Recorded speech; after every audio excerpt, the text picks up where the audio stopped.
मित्रों नमस्कार।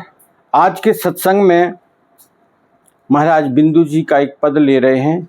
उन्होंने बड़ी दिव्य बात कही कि जब दर पे तुम्हारे ही अधमों का ठिकाना है, फिर मेरी ही किस्मत में क्यों रंज उठाना है।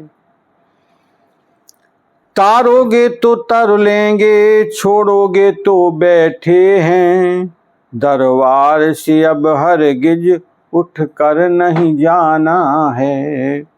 जब दर पे तुम्हारे ही अधमों का ठिकाना है, मेरी तो कोई करनी निभने की नहीं भगवन, जैसे भी निभाओगे अब तुमको निभाना है।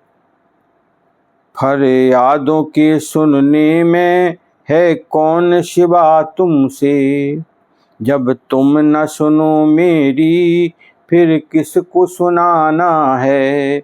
जब दर पे तुम्हारे ही अधमों का ठिकाना है। दृग बिंदु की शक्लों में है ख्वाहिशें इस दिल की, जरिया तो है आँखों का आंसू का बहाना है। जब दर पे तुम्हारे ही अधमों का ठिकाना है, फिर मेरी ही किस्मत में क्यों रंज उठाना है। एक भक्त भगवान से प्रार्थना करता है कि हे प्रभु, जब दर पे तुम्हारे ही अधमों का ठिकाना, ये अधम यानी जो गिरा हुआ है, जो ऊंचाई पर नहीं है बल्कि नीचे गिर गया है, ऐसे व्यक्तियों का आपके ही दर पे, दर यानी आपके दरवाजे पर आपकी कृपा पर भरोसा है, तो फिर मैं क्या करूं। फिर मेरी ही किस्मत में क्यों रंज उठाना है। तो हे प्रभु, मेरी क्या किस्मत खराब है, मैं फिर क्यों दुखी रहूं। जब आप दुखों को दूर करने वाले हो तो मैं दुख क्यों उठाऊं। भक्त का ऐसा अद्भुत भाव है। भगवान से प्रार्थना करता है कि हे प्रभु, जब आप सबका कल्याण करने वाले हो तो मेरा क्यों नहीं होगा, मेरा तो स्वाभाविक हो ही जाएगा। आप दयालु हो और मैं दीन हूं, आप दीन दयाल हो, ऐसा दिव्य भाव है। और इस भाव को पूरा करने वाले भगवान ही तो है। तारोगे तो तर लेंगे, छोड़ोगे तो बैठे हैं। एक भक्त कहता है कि हे प्रभु, आप मेरा उद्धार करोगे तो मेरा उद्धार हो जाएगा, और नहीं करोगे तो बैठे हैं आपके भरोसे। आपके जीवन, आपके लिए जीवन हम अर्पण करने वाले हैं। आपके ऊपर हमें इतना भरोसा है कि हम अपने जीवन का कल्याण, आप स्वतः हमारे जीवन का कल्याण कर ही दोगे।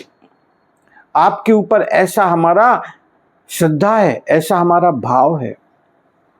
तो क्या कहता है भक्त, दरबार से अब हरगिज उठ कर नहीं जाना है। इस संसार रूपी दरबार में हम आए हुए हैं, तो फिर अलग कहाँ जाएं और कैसे जाएं।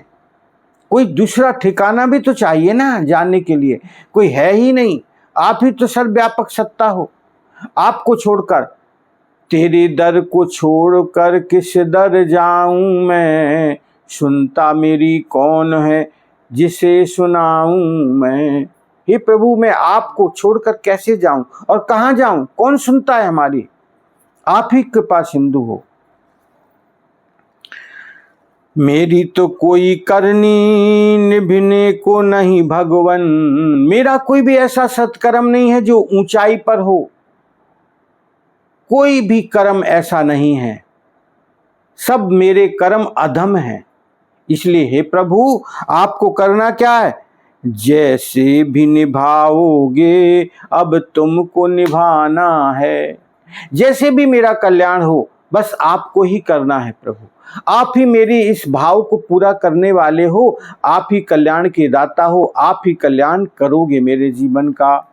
इसलिए हे प्रभु, आप अनंत हो, आप व्यापक हो, इसलिए मेरे ऊपर कृपा करो। और भगवान की कृपा तो हर क्षण हमारे ऊपर बरस रही है, हम उसका अनुभव कर पाएं, ये बड़ी बात है। फरियादों को सुनने में है कौन शिवा तुमसे। मेरी जो पुकार है, मेरी जो फरियाद है, मेरी जो विनती है, वो कौन सुन सकता है? कोई दूसरा तो नहीं है। जब तुम न सुनो मेरी फिर किसको सुनाना है। इसलिए हे प्रभु, आप अगर मेरी बात नहीं सुनोगे तो हम किसको सुना सकते हैं? कोई दूसरे को तो बता ही नहीं सकते, नहीं सुना पाएंगे। हे भगवान, आप कृपा करो। हे परमेश्वर, आपकी कृपा कैसी है? अनंत है। दृग बिंदु की शक्लों में है ख्वाहिशें हर दिल की, जरिया तो है आंखों का, आंसू का बहाना है। भगवान से प्रार्थना करते हैं यहाँ पर साधक कि हे प्रभु, आपकी कृपा का कितना भरोसा है, आप के अलावा हम किसको पुकारें? और आपके उस प्रेममय भाव में हम अपने मन को जब लगा चुके हैं तो हमारे पास सिर्फ हमारे आंसू ही तो हैं और कुछ है ही नहीं जो हम आपके लिए बहा पाएं, क्योंकि आपकी कृपा कैसी है? अनंत है। आप अनंत कृपालु हो, आपकी कृपा सबके ऊपर बरस रही है। इसलिए हे दीनबंधु, हे दीनानाथ, हमारे ऊपर कृपा करो और हमारे जीवन का कल्याण करो। ऐसा भक्त का भाव है प्रभु के प्रति, तो उस भाव को भगवान जरूर पूरा करते हैं।